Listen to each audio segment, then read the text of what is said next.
గజాననం భూతగణాదిసేవితం కపిత్తజంభూఫలచారుభక్షణం ఉమాసుతం శోక వినాశకారణం నమామి విఘ్నేశ్వర పాద పంకజం. చూస్తున్నటువంటి ప్రేక్షకులకు స్వాగతం. విశ్వావసునామ సంవత్సరంలో సెప్టెంబర్ మాసంలో 12 రాష్ట్రాల వారికి గ్రహస్థితి ఏ విధంగా ఉండబోతూ ఉంది,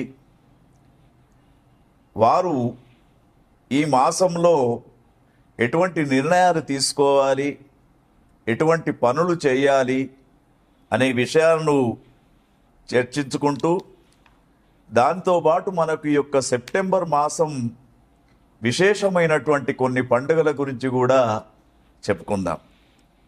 సెప్టెంబర్ మాసంలో ముఖ్యంగా మనకు సెప్టెంబర్ 7వ తేదీ భారతదేశంలో కనిపిస్తున్నటువంటి సంపూర్ణ చంద్రగ్రహణం సెప్టెంబర్ 7 ఆదివారం రాత్రి ఏర్పడబోతూ ఉన్నది. తర్వాత ముఖ్యంగా సెప్టెంబర్ 6వ తేదీ మనకు భాద్రపద శుక్ల చతుర్దశి, మరి వినాయక నిమజ్జన ఉత్సవ కార్యక్రమం కూడా కనబడుతూ ఉంది. అదేవిధంగా మహాలయ పక్ష ఆరంభం కూడా భాద్రపద మాసంలోనే ప్రారంభం అవుతూ ఉంది. విశ్వకర్మ జయంతి ఈ మాసంలోనే ఉంటూ ఉంటుంది. ఇవన్నీ చూస్తున్నప్పుడు భాద్రపద మాసంలో ఎక్కువ శాతం మనకు మరి ఒక్కొక్క రాశి వారికి ఏ విధంగా ఉండబోతుంది అనే విషయాన్ని గమనించినప్పుడు, మొట్టమొదటి మనకు రాశులలో మొట్టమొదటి రాశి మేషరాశి. మేషరాశి జాతకులను గమనించినప్పుడు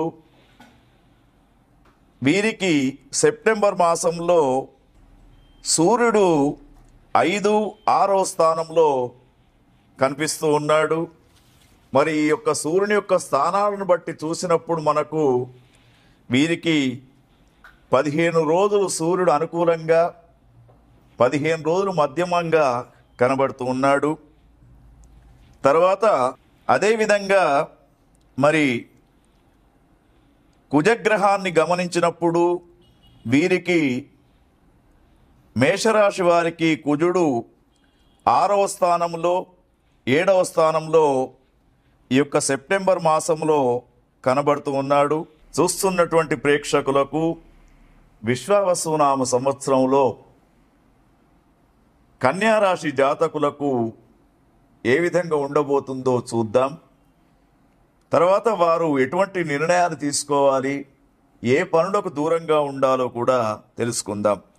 కన్యారాశిని గమనించినప్పుడు వీరికి సూర్యుడు ముఖ్యంగా కన్యారాశి జాతకులకు 12, 1వ స్థానంలో ఉండడం చేత శారీరకపరమైనటువంటి రుగ్మతలు, ముఖ్యంగా బోన్స్ సంబంధించినటువంటి కొన్ని ప్రాబ్లమ్స్ ఈ సెప్టెంబర్ మాసంలో ఏర్పడే అవకాశం ఉంది.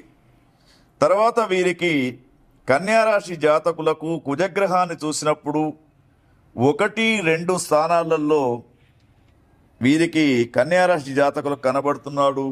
అంటే కుజగ్రహం కూడా కొంత అననుకూలమైనటువంటి రూపంలో కనబడుతూ ఉన్నాడు. కాబట్టి కొంతవరకు ఆరోగ్యపరమైనటువంటి సంబంధించినటువంటి కొంత నియమాలను పాటిస్తూ, ముఖ్యంగా బయట ఏదైతే ఆహారం తీసుకుంటున్నారో అటువంటి వాళ్ళు చాలా జాగ్రత్తగా చూసుకోవాలి. తర్వాత కన్యారాశి జాతకులకు బుధగ్రహాన్ని చూసినప్పుడు 2, 12 స్థానాలలో వీరికి బుధుడు ఇక్కడ మనకు కనబడుతూ ఉన్నాడు. బుధగ్రహాన్ని గమనించినప్పుడు 12, 1 స్థానాలలో బుధగ్రహం కనబడుతున్నాడు. ఈ బుధగ్రహం కూడా వీరికి అనుకూలంగా లేడు. కాబట్టి బుద్ధి మనకెంత ఉన్నా కూడా కొన్ని సమయాలలో ఆ యొక్క బుద్ధి అనేది పడకపోయే అవకాశాలు ఉంటాయి. తర్వాత గురుగ్రహాన్ని చూసినప్పుడు 10వ స్థానంలో గురుగ్రహం ఉన్నాడు, మధ్యస్థంగా ఉంటాడు. తర్వాత శుక్రగ్రహం చూసినప్పుడు వీరికి 11, 12 స్థానాలు శుక్రగ్రహం చాలా అనుకూలంగా ఉన్నారు. భార్యాభర్తలు అన్యోన్య దాంపత్యాన్ని సాగిస్తారు. ఇద్దరు కూడా కలిసి మరి ముందుకు వెళ్ళడానికి అవకాశం, కొత్త వెంచర్స్ ప్రారంభం చేయడానికి ఇద్దరు కలిసి ముందుకు వెళ్తారు. తర్వాత కన్యారాశి జాతకులను గమనించినప్పుడు వీరికి శనిగ్రహం 7వ స్థానంలో ఉంది. ఎప్పుడైతే 7వ స్థానంలో శనిగ్రహం యొక్క సంచారం ఉంటుందో ఆకస్మిక ప్రమాదాలు, అనుకోనటువంటి సంఘటనలు, మానసిక క్లేశాలు ఎదురయ్యే అవకాశం ఉంది. కాబట్టి కొంతవరకు శని ఆరాధన తప్పకుండా ఈ మాసంలో చెయ్యాలి. తర్వాత వీరికి రాహువు కేతు గమనించినప్పుడు 7వ స్థానంలో, రాహుగ్రహాన్ని గమనించినప్పుడు కన్యారాశి వారికి 6వ స్థానంలో, తర్వాత కేతుగ్రహాన్ని గమనించినప్పుడు 12వ స్థానంలో కనబడుతూ ఉన్నాడు. మొత్తానికి మనం గ్రహస్థితిని గమనించినప్పుడు కన్యారాశి జాతకులకు ముఖ్యంగా లాభస్థానంలో శుక్రుడు అనుకూలంతో ఉండడంతో వీరికి శరీర బలం అనేది పెరుగుతూ ఉంటుంది. కీర్తి, కార్య విజయము, ఆర్థిక లాభము, సంతృప్తికరమైనటువంటి భోజన సౌఖ్యం కూడా వీరికి లభించే అవకాశం ఉంది. శుభ ఫలితాల కోసం కొన్ని గ్రహాల యొక్క ఆరాధన చేస్తూ వీరు మరి ఈ కన్యారాశి జాతకులు చంద్రగ్రహం యొక్క దోషానికి సంబంధించినటువంటి దాన ప్రక్రియ కూడా చేయడం వీరికి శ్రేయస్కరం. తర్వాత వీరు ఆంజనేయ స్వామి యొక్క ఆరాధన చేయడం వీరికి శ్రేయస్కరంగా చెప్పబడుతూ ఉంది. ఓం తత్సత్.